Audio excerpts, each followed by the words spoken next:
सावधान, मां लक्ष्मी ने स्वयं कहा है, अगर घर की ये 5 चीज किसी को दे दी जाए तो धन संपत्ति ही नहीं, सुख शांति भी सदा के लिए छिन जाएगी। क्या आप जानते हैं, आपके घर की 5 साधारण चीजें ही आपकी किस्मत तय करती हैं। मां लक्ष्मी ने चेतावनी दी है, गलती से भी इन्हें दान कर दिया तो घर में आ जाएगी भयंकर गरीबी। बहुत समय पहले प्राचीन भारत के एक छोटे से नगर विशालपुर में एक साधु का आश्रम था। वहां दूर दूर से लोग आकर आध्यात्मिक शिक्षा प्राप्त करते थे। नगरवासी साधु को आचार्य देव कहते थे, क्योंकि वे केवल भिक्षा लेकर जीवन व्यतीत नहीं करते थे, बल्कि लोगों को सही जीवन जीने की राह भी दिखाते थे।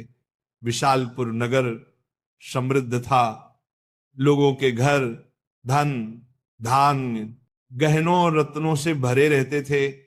नगरवासी मानते थे कि ये सब माता लक्ष्मी की कृपा से ही है।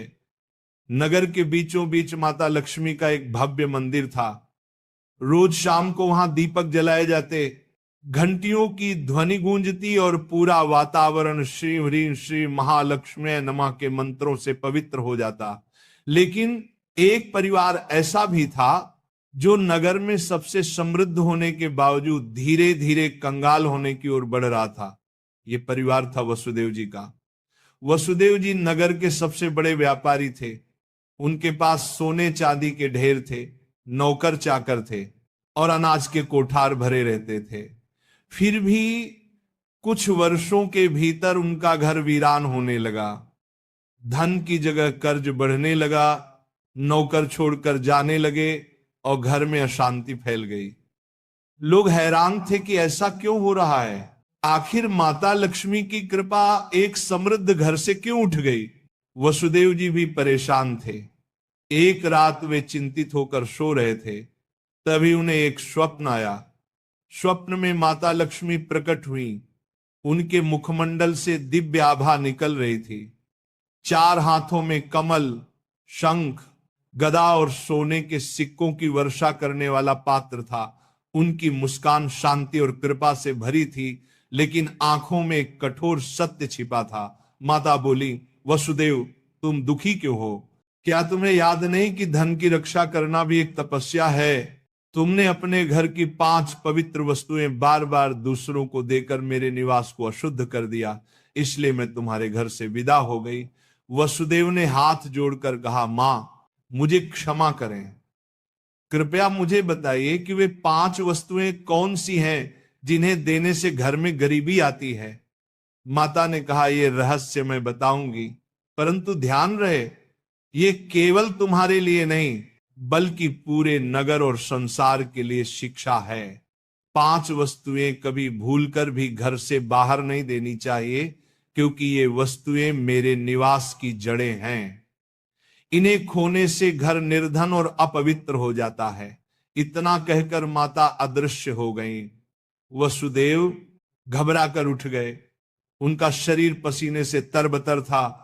अगले दिन वे भागते हुए आचार्य देव के आश्रम पहुंचे और सारी घटना सुनाई। आचार्य देव ने शांत होकर कहा, वसुदेव ये कोई साधारण सपना नहीं है, ये स्वयं लक्ष्मी का आदेश है। अब तुम्हें धैर्य रखना होगा। माता लक्ष्मी ने जो 5 रहस्य बताए हैं, उन्हें समझने के लिए तुम्हें एक आध्यात्मिक यात्रा करनी होगी, तभी तुम्हें सच्चा उत्तर मिलेगा।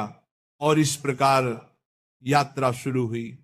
वसुदेव ने अपनी पत्नी सुभद्रा और बेटे माधव के साथ नगर छोड़ दिया और आचार्य देव के आदेश पर हिमालय की ओर प्रस्थान किया। रास्ते में उन्हें तरह तरह की घटनाएं घटी। एक गांव में उन्होंने देखा कि एक महिला अपने घर का चूल्हे की राख दूसरों को दे रही है। वसुदेव को तुरंत माता लक्ष्मी की बात याद आई। क्या राख की भी उनमें से एक वस्तु है? उन्होंने महिला से पूछा, बहन तुम ये राख क्यों बांट रही हो? महिला ने कहा, महाराज लोग मानते हैं कि राख खेत में डालने से फसल अच्छी होती है। वसुदेव ने सोचा, लेकिन ये तो गलती है। चूल्हे की राख घर के भोजन और अग्नि का प्रतीक है। इसे बाहर देने से घर की उन्नति रुक जाती है। यात्रा आगे बढ़ी। वसुदेव, सुभद्रा और माधव पहाड़ों की कठिन राह से गुजर रहे थे। एक रात वे एक आश्रम पहुंचे। वहां एक वृद्ध साध्वी ध्यान में लीन थी। साध्वी ने वसुदेव को देखकर मुस्कुराते हुए कहा, तुम्हें लक्ष्मी माता के 5 रहस्य जानने हैं ना? ध्यान से सुनो। ये पहली वस्तु है चूल्हे की राख। इसे किसी को मत दो, ये घर की लक्ष्मी को बाहर कर देती है। वसुदेव ने प्रणाम किया और रहस्य को याद कर लिया। दूसरे दिन वे आगे बढ़े। एक गांव में देखा कि लोग अपने घर से झाड़ू निकालकर दूसरों को दे रहे। वसुदेव ने आश्चर्य से पूछा, तुम लोग ऐसा क्यों करते हो? एक युवक बोला, हम मानते हैं कि पुराना झाड़ू देने से दरिद्रता चली जाती है। लेकिन तभी आकाश में गड़गड़ाहट हुई, जैसे स्वयं माता लक्ष्मी बोल रही हो, मूर्खों, झाड़ू लक्ष्मी का निवास है। ये घर की स्वच्छता और समृद्धि का प्रतीक है। इसे बाहर देने से लक्ष्मी घर से चली जाती है। वसुदेव को दूसरी वस्तु का भी रहस्य मिल गया, झाड़ू। तीसरा रहस्य उन्हें एक कुटिया में मिला। वहां एक वृद्ध साधक बैठे थे। उनके सामने दीपक जल रहा था। साधक ने कहा, बेटा, घर का जलता हुआ दीपक या उससे जली हुई लौ कभी किसी को मत दो। ये घर की ज्योति और आयु का प्रतीक है। इसे देने से सुख शांति चली जाती है। वसुदेव ने तीसरी वस्तु भी जान ली। आगे चलते चलते वे एक गांव पहुंचे। वहां एक परिवार ने अपने घर का नमक पड़ोसियों को उधार दिया। उसी रात उस परिवार के यहां कलह मच गई। साध्वी ने समझाया, नमक रिश्तों की मिठास और स्थिरता का प्रतीक है। घर का नमक देना लक्ष्मी को अपमानित करना है। अब वसुदेव को चौथी वस्तु भी मिल गई, नमक। अंततः हिमालय के पास एक गुफा में तप करते एक योगी ने अंतिम रहस्य बताया। योगी बोले, वसुदेव, 5वीं वस्तु है कपड़े का कोना या पल्लू। महिलाएं अक्सर पुराने कपड़े का पल्लू काट कर दे देती हैं, लेकिन यही स्त्री की लक्ष्मी और घर की मर्यादा का प्रतीक है। इसे देना घर के भाग्य को काटना है। अब 5 वस्तुएं स्पष्ट थी। पहला, चूल्हे की राख। दूसरा, झाड़ू। तीसरा, जलता दीपक। चौथा, नमक। 5वां, कपड़े का कोना। वसुदेव ने कृतज्ञ होकर योगी को प्रणाम किया। अब 5 रहस्यों को जानकर वसुदेव अपनी पत्नी सुभद्रा और पुत्र माधव के साथ नगर की ओर लौटने लगे। रास्ते भर वे मन ही मन माता लक्ष्मी के उपदेशों को दोहराते रहे। नगर पहुंचते ही उन्होंने सबसे पहले आचार्य देव के चरणों में प्रणाम किया और पूरी यात्रा का वर्णन किया। आचार्य देव ने मुस्कुराकर कहा, वसुदेव, तुम्हें अब सच्चा ज्ञान मिल गया है। इन रहस्यों को केवल अपने तक सीमित मत रखना, बल्कि नगरवासियों को भी बताओ, ताकि वे भी लक्ष्मी के अपमान से बच सके। आचार्य देव की आज्ञा पाकर वसुदेव ने नगर के बीचों बीच सभा बुलाई। सभा में नगर के लोग बड़ी संख्या में उपस्थित हुए। वसुदेव ने हाथ जोड़कर कहा, बंधुओं, मैं स्वयं अपनी गलतियों के कारण निर्धनता और कष्ट का भागी बना। माता लक्ष्मी ने मुझे स्वप्न में दर्शन दिए और बताया कि 5 वस्तुएं कभी घर से बाहर नहीं देनी चाहिए। इतना कहकर उन्होंने क्रम से सब समझाया। पहली वस्तु है चूल्हे की राख, दूसरी झाड़ू, तीसरी जलता दीपक, चौथी नमक और 5वीं कपड़े का कोना। लोगों ने आश्चर्य और श्रद्धा से यह बातें सुनी। तभी आकाश में एक दिव्य प्रकाश फैला और माता लक्ष्मी स्वयं प्रकट हुई।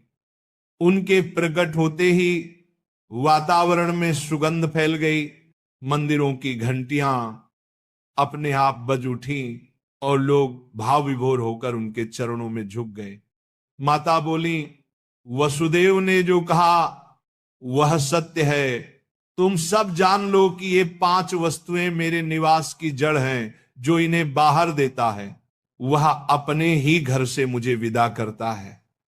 ये कहते ही माता ने वसुदेव के घर की ओर हाथ उठाया और देखते ही देखते उनके घर में फिर से समृद्धि लौट आई। कोठार भर गए, नौकर लौट आए और पूरे घर में शांति का वास हो गया।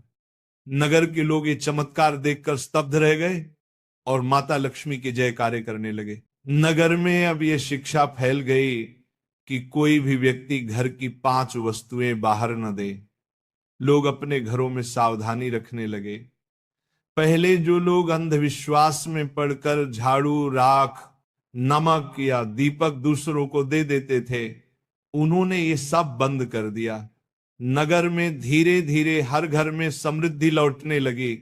लोग समझ गए कि लक्ष्मी केवल सोने, चांदी या धन में ही नहीं, बल्कि घर की पवित्रता, भोजन, स्वच्छता और मर्यादा में भी रहती है। वसुदेव अब नगर में आदर्श बन गए। वे धनवान तो थे ही, पर अब उन्होंने अपने धन को धर्म और सेवा में लगाना शुरू किया। उन्होंने गरीबों के लिए अन्न क्षेत्र बनवाया, परंतु घर की 5 वस्तुएं देने से हमेशा इनकार करते। जो भी उनसे ये चीजें मांगता वह विनम्रता से कह देते, भाई ये माता लक्ष्मी की मर्यादा है, इन्हें देने से मेरे ही नहीं तुम्हारे घर की भी समृद्धि घट जाएगी।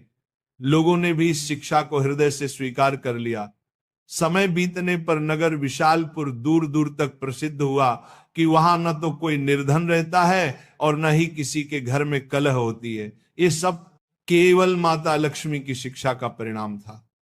माता लक्ष्मी समय समय पर नगर में आकर वसुदेव को आशीर्वाद देती और नगरवासियों को याद दिलाती कि लक्ष्मी केवल धन की देवी नहीं, बल्कि संतुलन, संयम और मर्यादा की शक्ति है। अंततः वसुदेव के जीवन की सबसे बड़ी सीख यही बनी कि लक्ष्मी की कृपा केवल मेहनत से ही नहीं, बल्कि मर्यादा के पालन से भी प्राप्त होती है। माता लक्ष्मी केवल धन संपत्ति की देवी नहीं, बल्कि वे पवित्रता, मर्यादा और संतुलन की शक्ति है। घर की समृद्धि बनाए रखने के लिए मेहनत और सदाचार के साथ साथ मर्यादा का पालन भी आवश्यक है। चूल्हे की राख, झाड़ू, जलता दीपक, नमक और कपड़े का कोना, ये 5 चीजें लक्ष्मी का निवास मानी जाती हैं।